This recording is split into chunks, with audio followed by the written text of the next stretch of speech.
ಮಣ್ಣು ಅಕ್ರಮ ಸಾಗಣೆ, ಕೆರೆಗಳ ಮೂಲ ಸ್ವರೂಪಕ್ಕೆ ಧಕ್ಕೆ. ಅಧಿಕಾರಿಗಳು ಮಾತ್ರ ಮೌನ ಯಾಕೆ? ಮುನಗನಹಳ್ಳಿಯಲ್ಲಿ ಮಾಯವಾಗುತ್ತಿರುವ ಕೆರೆ ಮಣ್ಣು, ಅಧಿಕಾರಿಗಳು ಸೈಲೆಂಟ್. ಚಿಂತಾಮಣಿ ತಾಲ್ಲೂಕಿನ ಕಸಬಾ ಹೋಬಳಿಯ ಮುನಗನಹಳ್ಳಿಯಲ್ಲಿ ಅಕ್ರಮವಾಗಿ ಮಣ್ಣು ತೆಗೆಯುವ ಮೂಲಕ ಕೆರೆಗಳ ಮೂಲ ಸ್ವರೂಪವನ್ನೇ ಹಾಳು ಮಾಡುತ್ತಿದ್ದಾರೆ. ಕೆರೆಗಳನ್ನು ಸಂರಕ್ಷಣೆ ಮಾಡಬೇಕಾದ ಅಧಿಕಾರಿಗಳು ಜಾಣ ಮೌನ ವಹಿಸಿದ್ದಾರೆ ಎಂಬ ಆರೋಪ ಸಾರ್ವಜನಿಕರದ್ದು.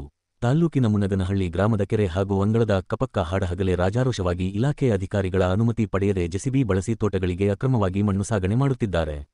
ಕೆರೆ ಕುಂಟೆ ಸರಿಯಾಗಿ ಇದ್ದರೆ ಮಾತ್ರ ಮಳೆ ನೀರು ಶೇಖರಣೆಯಾಗುತ್ತದೆ. ಇದರಿಂದಾಗಿ ಅಂತರ್ಜಲ ಮಟ್ಟ ವೃದ್ಧಿಯಾಗುತ್ತದೆ. ಆದರೆ ಕೆಲವು ಜನರು ಹಣದಾಸೆಗೆ ಕೆರೆಗಳಲ್ಲಿ ಅಕ್ರಮವಾಗಿ ಮಣ್ಣುಗಾರಿಕೆ ಮಾಡುವ ಮೂಲಕ ಕೆರೆಗಳ ನಾಶಕ್ಕೆ ಮುಂದಾಗಿದ್ದಾರೆ. ಬೇಸಿಗೆ ಕಾಲದಲ್ಲಿ ಕೆರೆಗಳಲ್ಲಿ ನೀರಿನ ಪ್ರಮಾಣ ಕಡಿಮೆಯಾಗುತ್ತಿದ್ದಂತೆ ನಿತ್ಯ ಜೆಸಿಬಿಯೊಂದಿಗೆ 10 ಟ್ರ್ಯಾಕ್ಟರ್ ಬಳಸಿ ಮಣ್ಣು ತೆಗೆಯುವ ದಂಧೆ ಹೆಚ್ಚಾಗುತ್ತಿದೆ. ಧರ್ಮಸ್ಥಳ ಗ್ರಾಮಾಭಿವೃದ್ಧಿ ಸಂಸ್ಥೆ ಸೇರಿದಂತೆ ಇತರ ಸರ್ಕಾರೇತರ ಸ್ವಯಂ ಸೇವಾ ಸಂಸ್ಥೆಗಳು ಕೆರೆಗಳಲ್ಲಿ ಇರುವ ಹೂಳು ತೆಗೆದು ಕೆರೆಗಳನ್ನು ಜೀರ್ಣೋದ್ಧಾರ ಮಾಡುತ್ತಿದ್ದರೆ, ಮತ್ತೊಂದು ಕಡೆ ಕೆಲವರು ಅಕ್ರಮ ಮಣ್ಣುಗಾರಿಕೆಯಿಂದ ಹಣ ಸಂಪಾದಿಸಲು ಕೆರೆಗಳನ್ನು ಹಾಳು ಮಾಡಲು ಹೊರಟಿದ್ದಾರೆ. ಮಣ್ಣು ತೆಗೆಯುವವರು ವಾರದ ರಜೆ ದಿನಗಳನ್ನು ಆಯ್ಕೆ ಮಾಡಿಕೊಳ್ಳುತ್ತಾರೆ.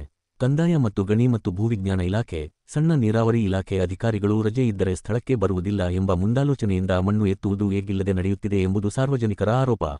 ಅಕ್ರಮ ಮಣ್ಣುಗಾರಿಕೆಯಲ್ಲಿ ತೊಡಗಿರುವವರನ್ನು ಸಾರ್ವಜನಿಕರು ತಡೆದು ಮಣ್ಣು ತೆಗೆಯುವವರನ್ನು ಪ್ರಶ್ನಿಸಿದರೆ, ನಾವು ಪರವಾನಗಿ ಪಡೆದಿದ್ದೇವೆ ಎಂದು ಸಬ್ಬು ಹೇಳುವ ಮೂಲಕ ಸಾರ್ವಜನಿಕರಿಗೆ ತಪ್ಪು ಮಾಹಿತಿ ನೀಡುತ್ತಿದ್ದು, ಇದರಿಂದ ಸಂಬಂಧಪಟ್ಟ ಇಲಾಖೆಗಳ ಅಧಿಕಾರಿಗಳು ಕೆರೆಗಳಲ್ಲಿ ಅಕ್ರಮವಾಗಿ ಮಣ್ಣು ತೆಗೆಯುವವರ ವಿರುದ್ಧ ಕಠಿಣ ಕ್ರಮ ತೆಗೆದುಕೊಳ್ಳುವುದರ ಮೂಲಕ ಕೆರೆಗಳನ್ನು ಸಂರಕ್ಷಣೆ ಮಾಡಬೇಕು ಎಂದು ಸಾರ್ವಜನಿಕರ ಒತ್ತಾಯವಾಗಿದೆ.